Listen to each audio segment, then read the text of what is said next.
In the ancient world, death was not just an end, it was a passage, a doorway into a realm both feared and mysterious. The Hebrews called this place Sheol. But what exactly was Sheol? Was it hell? Was it heaven? Or was it something entirely different, hidden in the shadows of the Old Testament? The Bible mentions Sheol more than 60 times, yet never fully explains it. It is described as a dark, silent, shadowy place beneath the earth where both the righteous and the wicked go when they die. Job cries out, "Oh, that you would hide me in Sheol, that you would conceal me until your wrath is past." Job 14 verse 13. David laments, "For in death there is no remembrance of you. In Sheol who will give you praise?" Psalm 6 verse 5. Here, Sheol is not the blazing fire of hell, nor the shining gates of heaven. Instead, it is a place of waiting, a realm of silence where the dead sleep, awaiting a greater destiny. But to the Hebrew mind, Sheol was not a simple grave. It was a spiritual underworld, a vast shadow realm beneath creation. Imagine it, no sun, no moon, no song, only silence, dust, and waiting. The souls there were called Rephaim, shades, ghost-like figures without the fullness of life.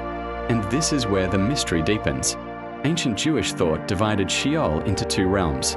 One was a place of peace for the righteous, the bosom of Abraham, as Jesus later described in Luke 16. Here, the faithful rested in hope, comforted, waiting for God's redemption. The other side of Sheol was torment, a place of anguish and flame, where the wicked suffered while awaiting final judgment.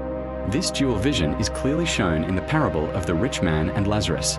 Lazarus dies and is carried to Abraham's side, a place of comfort. The rich man dies and opens his eyes in torment, in the lower depths of Sheol.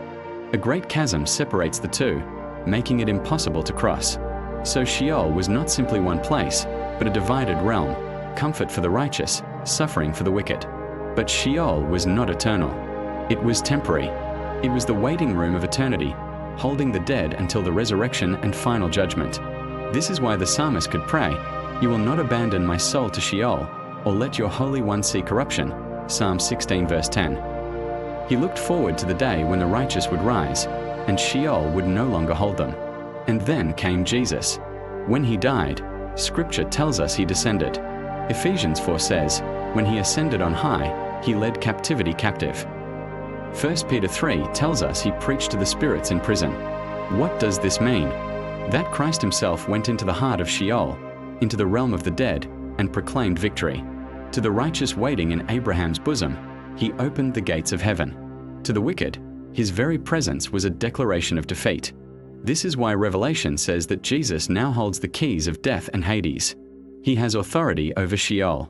Its gates no longer lock the righteous away. For the believer, to be absent from the body is now to be present with the Lord. But Sheol has not vanished.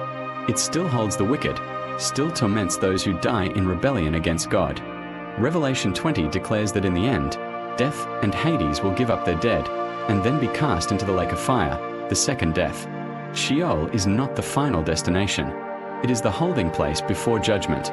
Outside of the Bible, Jewish writings paint Sheol as a vast underworld with multiple levels, sometimes 7. Some texts describe it as guarded by angels of death, a place where souls descend in darkness, waiting for the day when books will be opened and destinies revealed. And fascinatingly, almost every ancient culture had a similar idea. The Greeks had Hades. The Babylonians had the land of no return. The Egyptians had the Jewett. In every culture, death was not simply an ending, but a journey to an underworld, a shadowy realm where the dead waited. The Hebrew Sheol, however, was unique. It wasn't ruled by a god of death or some dark power. It was under the authority of Yahweh alone. The Lord kills and makes alive. He brings down to Sheol and raises up, 1 Samuel 2 verse 6. Even in the depths, God was still in control. So what is Sheol? It is the shadow realm of the dead, a place of waiting before final judgment, a divided realm of comfort and torment, a mystery that terrified the ancients, yet one that Jesus shattered when he descended, conquered, and rose again. And what does this mean for us today? It means that death is not the end. The grave is not the final word. The silence of Sheol has been broken by the voice of the risen Christ. And though Sheol still holds the wicked, it cannot hold those who belong to him. The mystery of Sheol is a reminder. Eternity is real. The underworld is real. And the choices we make in this life determine which side of Sheol we would have once entered, and which destiny awaits us now. So the question is no longer what is Sheol? The question is, where would you go if you died today?